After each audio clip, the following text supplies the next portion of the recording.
Yo yo yo la compagnie, on se retrouve pour un deuxième épisode de RMS spécial prison. Aujourd'hui on va traiter le cas de Buju Banton.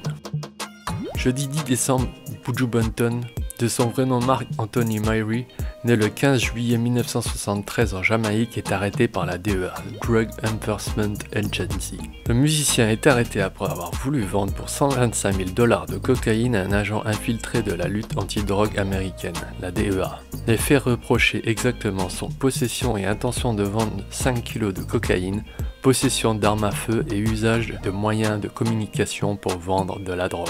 Le 8 décembre, la DEA lui tend un piège pour ramasser des preuves. Il était en déplacement aux USA pour sa nomination pour le Grammy du meilleur album reggae pour son disque Before the Dawn.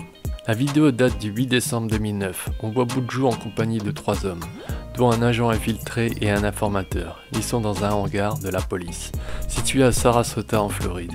Un paquet de coke est ouvert sur la table. Buju y goûte le contenu. Il n'y a pas d'échange d'argent ni de drogue. 2 jours plus tard, il est arrêté. Il est mis sous les verrous jusqu'à son procès en septembre 2010. Buju et l'informateur Alexander Johnson, qui a travaillé pour le gouvernement fédéral, se sont rencontrés à l'été 2009 à bord d'un avion entre l'Espagne et Miami, à l'issue de la tournée européenne du chanteur jamaïcain. C'est au cours de ce vol que les deux protagonistes ont commencé à parler de drogue. Buju raconte: il m'a dit qu'il organisait le transport de stupéfiants entre le Venezuela et l'île de Saint-Martin. Il a également transporté des fonds à des trafiquants établis en Angleterre. Des enregistrements sonores relatant ces faits et des conversations téléphoniques ont été diffusées mardi au tribunal. Pour sa défense, l'avocat de l'artiste David Marcus, il a expliqué que toutes les conversations enregistrées et évoquant les histoires de drogue l'avaient été alors que son client et l'informateur étaient ivres. Le jury ne parvenant pas à se prononcer unanimement, Buju est libéré sous caution en novembre.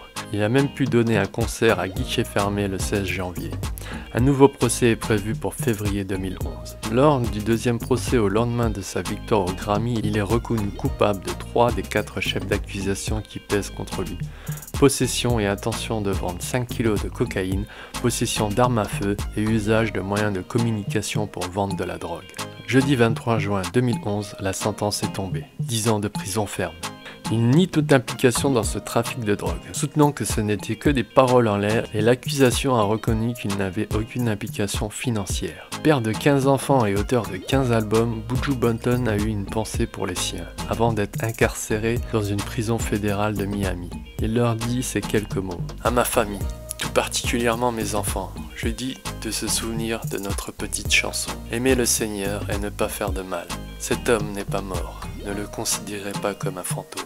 Ses amis le pensent innocent. Le chanteur Stephen Marley, fils de Bob Marley, a même hypothéqué sa maison de Floride pour payer la caution de Buju Banton pour qu'il puisse préparer son procès au mieux. En vain. De nombreuses marques de soutien voient le jour, notamment des chansons écrites par ses amis.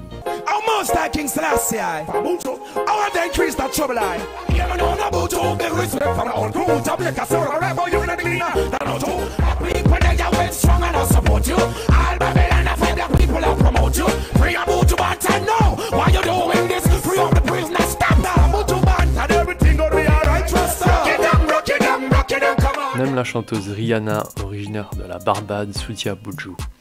Un titre composé avec lui apparaît sur son nouvel album. Il devrait cependant purger que 6 années de prison, compte tenu de la peine déjà effectuée, et se soumettra à la liberté à 5 années de contrôle judiciaire. Pendant son incarcération, il a obtenu un master en gestion d'entreprise, spécialité musique, de l'université de New York. En octobre 2017, Sean Paul se rend à la prison où l'artiste est incarcéré. Les deux hommes ont passé 3 heures ensemble. Après cette visite, Sean Paul a publié une vidéo sur son compte Instagram. Today I went to check Buju Banton, the great legend. He's in great spirits. And I'm gonna tell everybody say 12-month time and we can expect greatness again.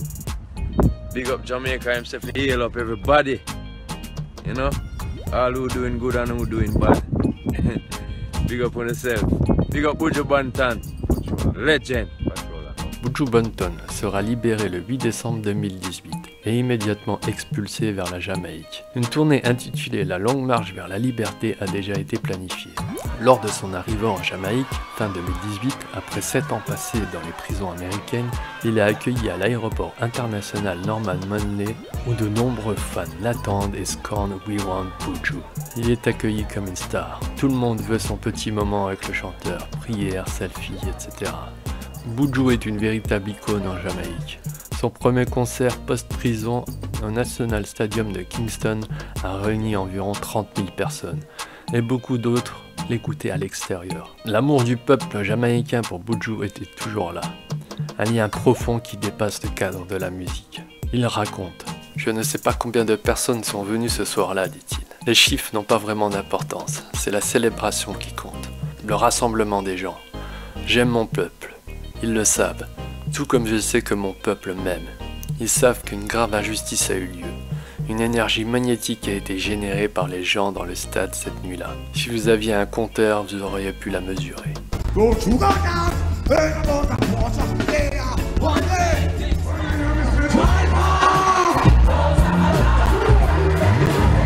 I thought it was amazing. Legendary. I can't imagine another artist, reggae artist, who could fill the stadium.